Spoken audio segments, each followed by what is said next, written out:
नमस्कार, आकाशवाणी से प्रस्तुत है समाचार संध्या।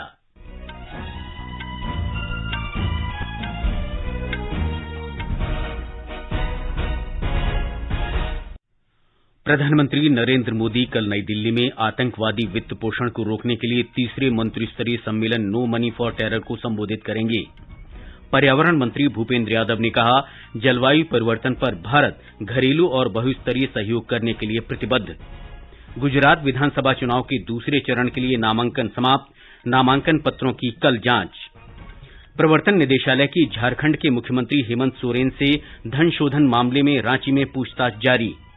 पूर्वोत्तर क्षेत्र के लिए अंतर्राष्ट्रीय पर्यटन मार्ट आज से मिजोरम में आरंभ। रूस और यूक्रेन अनाज समझौता 120 दिन बढ़ाने पर सहमत।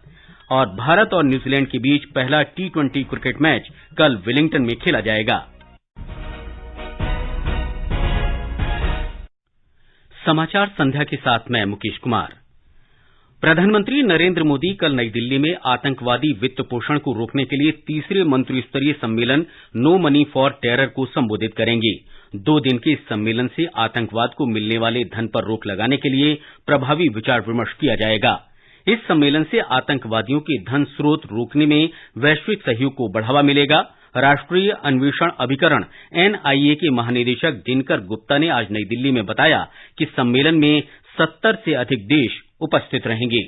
टेररिस्ट फाइनेंसिंग जो है एक बहुत बड़ा अहम क्रिटिकल मुद्दा है और हमारे पास इन चीजों का एविडेंस भी है कि पैसा बाहर से आया, कोई MTSS चैनल से आया, कोई वेस्टर्न यूनियन से आया, मनीग्राम से आया, कुछ किसी के खाते में पैसा डाल दिया गया और वहां से पैसा उठा लिया गया। इसके प्रमाण मिले हैं। जो नए तरह के तरीके जो एजाज हो रहे हैं हुए हैं और प्लस जो ट्रेडिशनल चैनल्स हैं, कैश कोरियर हैं, क्राउड फंडिंग है, इन सभी पे चर्चा होगी इस कॉन्फ्रेंस में। सम्मेलन में दुनिया भर से 450 प्रतिनिधि भाग लेंगे।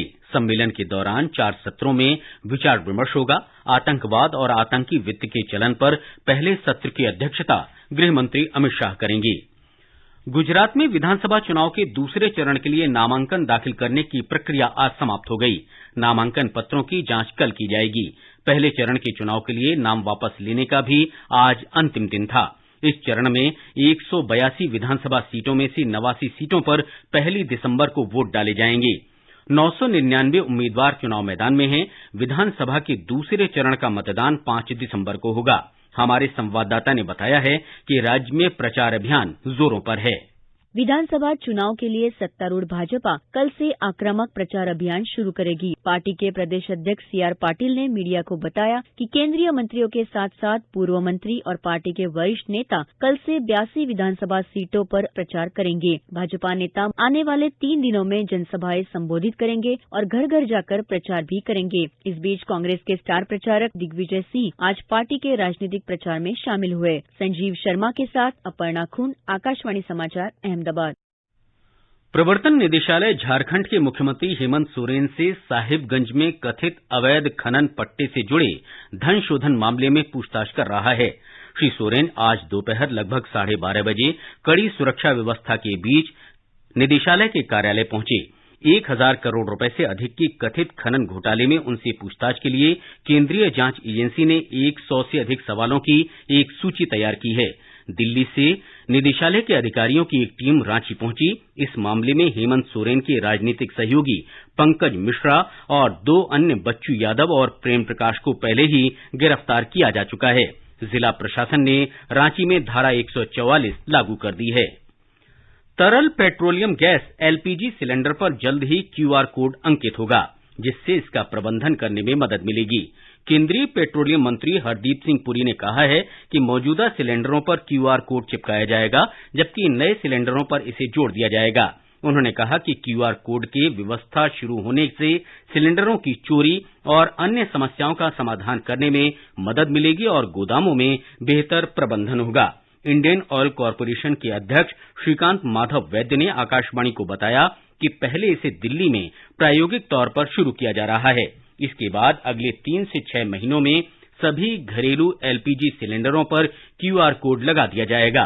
QR कोड जब हम लागू करेंगे तो उससे ये सिलेंडर की पूरी हिस्ट्री बताएगा कि ये सिलेंडर कब मैन्युफैक्चर हुआ था, स्टैट्यूटरी टेस्टिंग, उसकी डेट क्या थी। फिर एलपीजी बॉटलिंग प्लांट में उसमें अगर कुछ मरम्मत होती है, कुछ वाल्व रिप्लेस होता है, उसकी भी रिकॉर्ड आ जाएगी। उसके बाद वो कौन से ट्रक में हमारे डिस्ट्रीब्यूटर के पास जाता है और डिस्ट्रीब्यूटर के बाद कौन से घर में जाता है। इससे एक बहुत बड़ा फायदा ये है कि आजकल काफी जगह जो एलपीजी जो भरी जाती है बॉटलिंग प्लांट में, उसके बाद वो एलपीजी कहीं और डाइवर्ट हो जाती है, तो वो डाइवर्जन तो पूरा ही बंद हो जाएगा।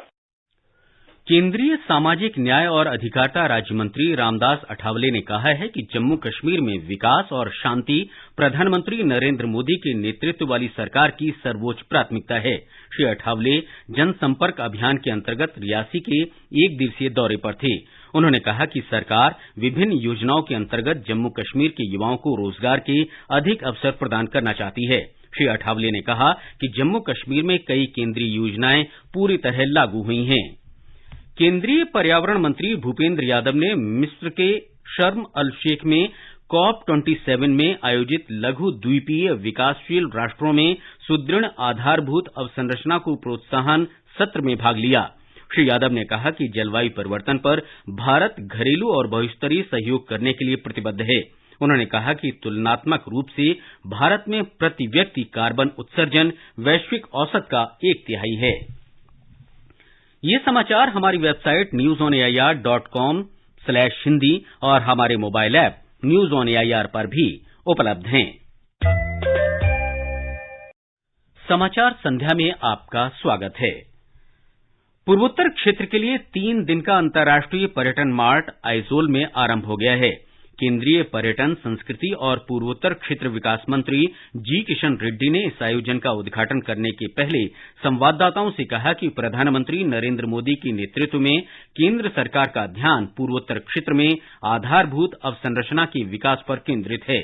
उन्होंने कहा कि आधारभूत अवसंरचना के बिना पर्यटन क्षेत्र का विकास नहीं होगा।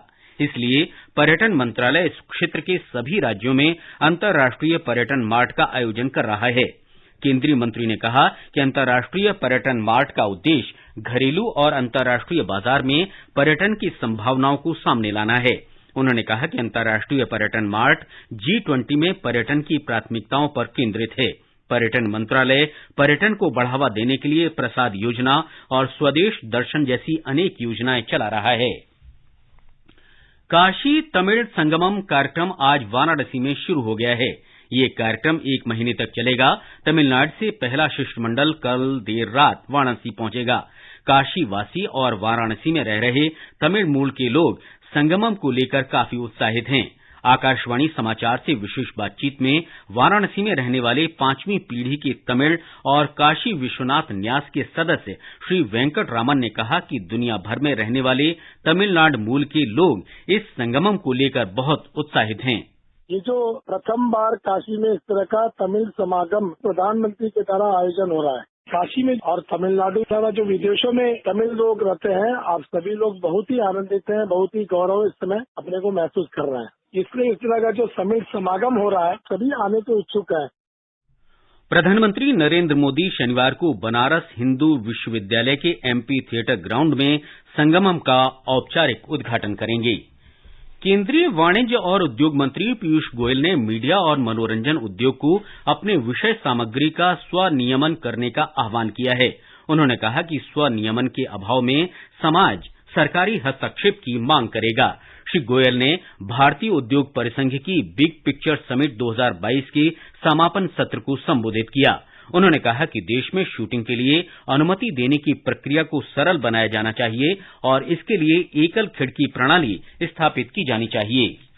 ये समाचार आकाशवाणी से प्रसारित किए जा रहे हैं। ताजा समाचार जानने के लिए आप हमारी Twitter handle @AIR News Hindi को फॉलो कर सकते हैं।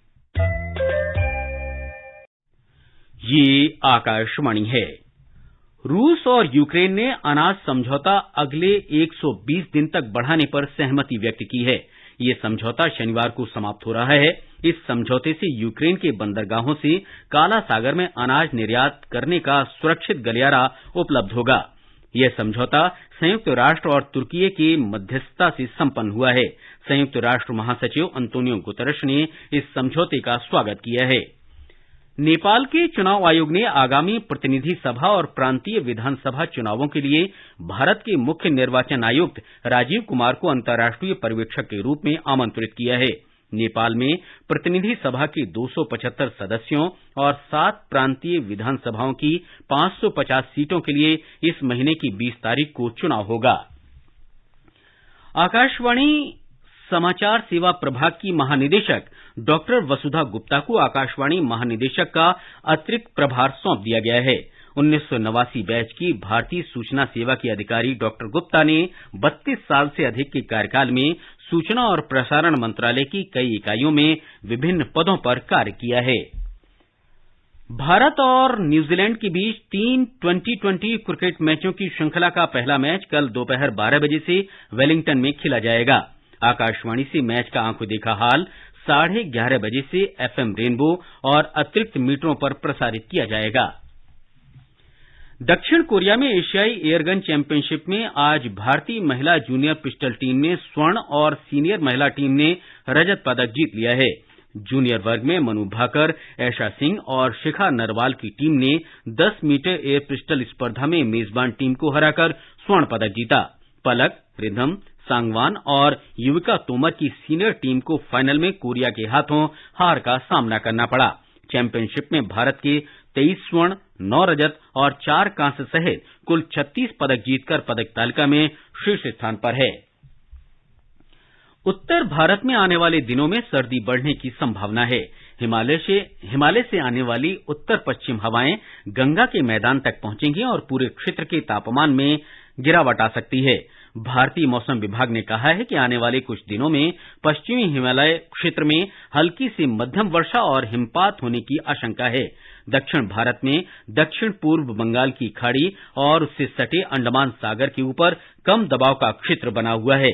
इसके पश्चिम उत्तर पश्चिम की ओर बढ़ने और दक्षिण बंगाल की खाड़ी के ऊपर सघन होने की आशंका है। अगले 3 दिन में ये तमिलनाडु, पुदुचेरी और दक्षिण आंध्र प्रदेश के तटीय क्षेत्रों की ओर बढ़ेगा। दक्षिण पश्चिम और सटे दक्षिण पूर्व अरब सागर के ऊपर बना विक्षोभ अब दक्षिण पश्चिम अरब सागर और हिंद महासागर की ओर बढ़ रहा है। और अब आर्थिक जगत की खबरों के साथ हैं सोनू सूद। बम्बई शेयर बाजार का सेंसेक्स 230 अंक कम होकर 61,751 पर बंद हुआ। नेशनल स्टॉक एक्सचेंज का निफ्टी 66 अंक कम होकर 18,344 पर बंद हुआ। मल्टी कमोडिटी एक्सचेंज में दिसंबर के वायदा कारोबार में सोना 52,980 रुपए प्रति 10 ग्राम पर था। चांदी 61,265 रुपए प्रति किलो पर थी और अंतर्राष्ट्रीय बाजार में ब्रेंट कच्चे तेल की कीमतें लगभग 1.5% कम होकर $91.55 प्रति बैरल के आसपास थी। लोकसभा अध्यक्ष ओम बिड़ला ने कहा है कि नियंत्रक और महालेखा परीक्षक CAG दुनिया में प्रभावी और प्रतिष्ठित लेखा परीक्षक संस्थानों में शामिल है। श्री बिड़ला आज नई दिल्ली में ऑडिट दिवस और ऑडिटर्स सम्मेलन के समापन सत्र को संबोधित कर रहे थे। उन्होंने कहा कि संसद और संसदीय समितियों में CAG की रिपोर्ट पर चर्चा और सकारात्मक सलाह से देश का लोकतंत्र मजबूत होगा।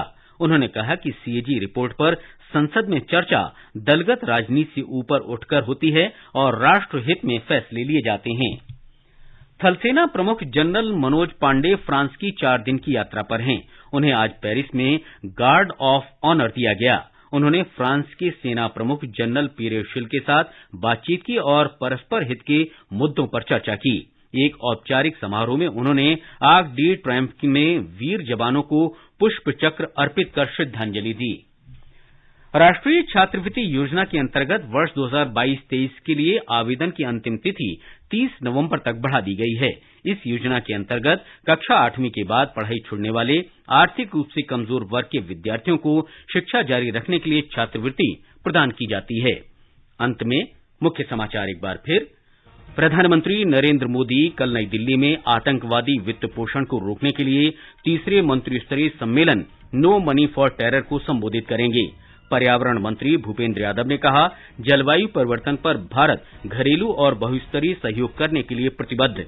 गुजरात विधानसभा चुनाव के दूसरे चरण के लिए नामांकन आज समाप्त। नामांकन पत्रों की जांच कल। प्रवर्तन निदेशालय की झारखंड के मुख्यमंत्री हेमंत सोरेन से धन शोधन मामले में रांची में पूछताछ जारी। पूर्वोत्तर क्षेत्र के लिए अंतर्राष्ट्रीय पर्यटन मार्ट आज से मिजोरम में आरंभ। रूस और यूक्रेन अनाज समझौता 120 दिन बढ़ाने पर सहमत और भारत और न्यूजीलैंड के बीच पहला 2020 क्रिकेट मैच कल वेलिंगटन में खेला जाएगा। इसके साथ ही समाचार संध्या का ये अंक समाप्त हुआ। नमस्कार।